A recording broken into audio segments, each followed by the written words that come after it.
ಯಾವ ಕಾರಣಕ್ಕೂ ನಮ್ಮ ರೈತರ ಹಿತವನ್ನ ನಾವು ರಕ್ಷಣೆ ಮಾಡಿ ಯಾವ ಕೂಡ ರೈತರ ಕೈಯನ್ನ ಬಿಟ್ಟಿಲ್ಲ ನಾವು. ಇದು ನಮ್ಮ ಸರ್ಕಾರದ ಬದ್ಧತೆ, ನಮ್ಮ ರಾಜ್ಯದ ಹಿತ, ನಮ್ಮ ರೈತರ ಹಿತ ಬದ್ಧತೆ. ಕಾನೂನು ಕೂಡ ಎಲ್ಲರಿಗೂ ಕೂಡ ಅರಿವಿದೆ. ಇದು ಎಷ್ಟು ಟಿಎಂಸಿ ಬಿಡಬೇಕಾಗಿತ್ತು, ಎಷ್ಟು ಟಿಎಂಸಿ ಇದೆ, ನಮ್ಮ ಇದರಲ್ಲಿ ಏನಿದೆ ಅನ್ನೋದು ಕೂಡ ಎಲ್ಲರೂ ಕೂಡ ಅರಿವಿದೆ. ಇವತ್ತು ಬೆಳಗ್ಗೆ ಕೂಡ ಬಿಜೆಪಿಯ ಸ್ನೇಹಿತರು ಬೆಳಗ್ಗೆ ನಮ್ಮ ಯಡಿಯೂರಪ್ಪನವರು ಮತ್ತು ಅವರ ಪಕ್ಷದ ಅಧ್ಯಕ್ಷರು, ವಿರೋಧ ಪಕ್ಷದ ನಾಯಕರು ಅವರು ಕೂಡ ಹೋಗಿ ಅವರ ಹೋರಾಟವನ್ನು ಕೂಡ ಅವರು ಮಾಡಿದ್ದಾರೆ. ಆದರೆ ಅವಶ್ಯಕತೆ ಇರಲಿಲ್ಲ. ಯಾಕೆಂದರೆ ಅವರ ಎಲ್ಲ ಮಂತ್ರಿಗಳು, ಎಂಪಿಗಳು ನಮ್ಮ ರಾಜ್ಯದ ಹಿತವಾಗಿ ಅವರು ಏನು ಹೋರಾಟ ಮಾಡಬೇಕು ಮಾಡಿದ್ದಾರೆ.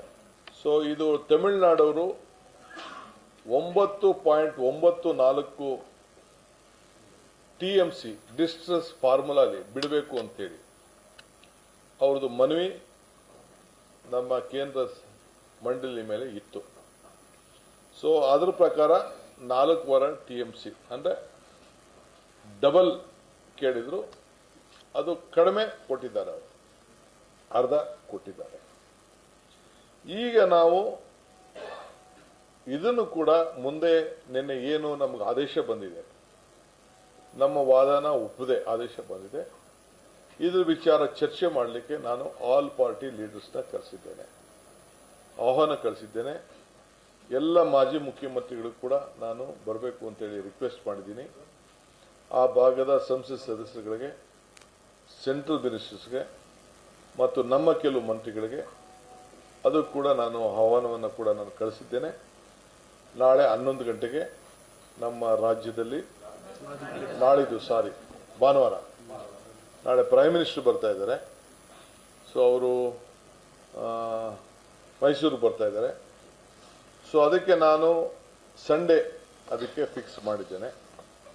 ನಮ್ಮ ಲೀಗಲ್ ಟೀಮ್ ಹತ್ರ ಕೂಡ ಈಗಾಗಲೇ ನಾನು, ಪರಮೇಶ್ವರ್ ಅವರು ಮತ್ತು ನಮ್ಮ ರಾಮಲಿಂಗಾರೆಡ್ಡಿಯವರು, ಆಲ್ ಲೀಡರ್ಸ್, ಸಂಬಂಧಪಟ್ಟಂಥ ಲೀಗಲ್ ಲೀಡರ್ಸ್ ಏನಿದ್ದಾರೆ ಮತ್ತು ನಮ್ಮ ಬ್ಯೂರೋಕ್ರಸಿ ಏನಿದೆ ಅವ್ರ ಹತ್ರ ಎಲ್ಲ ಕೂಡ ಚರ್ಚೆ ಮಾಡಿದ್ದೇನೆ.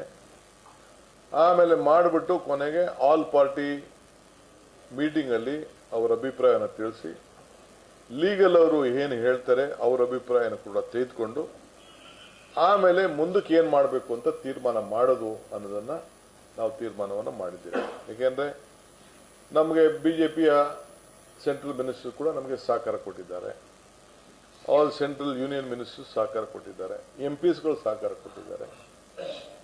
ಕೆಲವರು ಇಲ್ಲಿ ವಿರೋಧ ಮಾಡ್ತಾ ಇರ್ಬೋದು, ಪ್ರತಿಭಟನೆ ಮಾಡ್ತಾ ಇರ್ಬೋದು, ಅದಕ್ಕೆ ನಾನು ತಕರಾರು ಮಾಡೋಕ್ಕೆ ನಾನು ಹೋಗುವುದಿಲ್ಲ, ಚರ್ಚೆ ಮಾಡೋಕ್ಕೆ ಹೋಗುವುದಿಲ್ಲ, ಅವರವರ ಹಕ್ಕು. ಬಟ್ ರಾಜ್ಯದ ಹಿತವನ್ನು ಕೂಡ ಕಾಪಾಡ್ತಾರೆ ಅಂತೇಳಿ ನಾನು ಭಾವಿಸ್ಕೊಂಡಿದ್ದೇನೆ. ಈ ಮಧ್ಯದಲ್ಲಿ ನಮ್ಮ ತಮಿಳುನಾಡು ಮುಖ್ಯಮಂತ್ರಿಗಳು ಅವರು ಕೂಡ ಇಲ್ಲಿಗೆ ಬರಬೇಕು ಅಂತೇಳಿ ಅವರು ಇಂಗಿತ ವ್ಯಕ್ತಪಡಿಸಿ ನನಗೆ ಅವರ ಚೀಫ್ ಸೆಕ್ರೆಟರಿ ಅವರು, ನಮ್ಮ ಚೀಫ್ ಸೆಕ್ರೆಟರಿ ಅವರಿಗೆ ಪತ್ರವನ್ನು ಬರೆದಿದ್ದಾರೆ. 3ನೇ ತಾರೀಕು ಬರಲಿಕ್ಕೆ ಎಲ್ಲ ಮಾಹಿತಿಯನ್ನು ಕೂಡ ಅವರು ಕೊಟ್ಟಿದ್ದಾರೆ.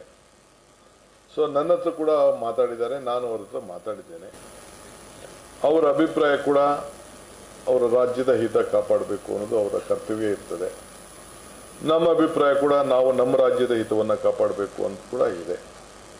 ಸೌಹಾರ್ದತೆಯಿಂದ ಇದನ್ನ ಬಗೆಹರಿಸ್ಕೊಳ್ಳೋಕೆ ಸಾಧ್ಯನಾ ಅನ್ನೋದು ಅವರು ಚಿಂತನೆ ಮಾಡ್ತಾ ಇದ್ದಾರೆ, ನಾವು ಚಿಂತನೆಯನ್ನು ನಾವು ಮಾಡ್ತಾ ಇದ್ದೇವೆ. ಸೊ ನನಗೆ ಇಡೀ ದೇಶದ ಎಲ್ಲ ರೈತರು ಕೂಡ ಒಂದೇ.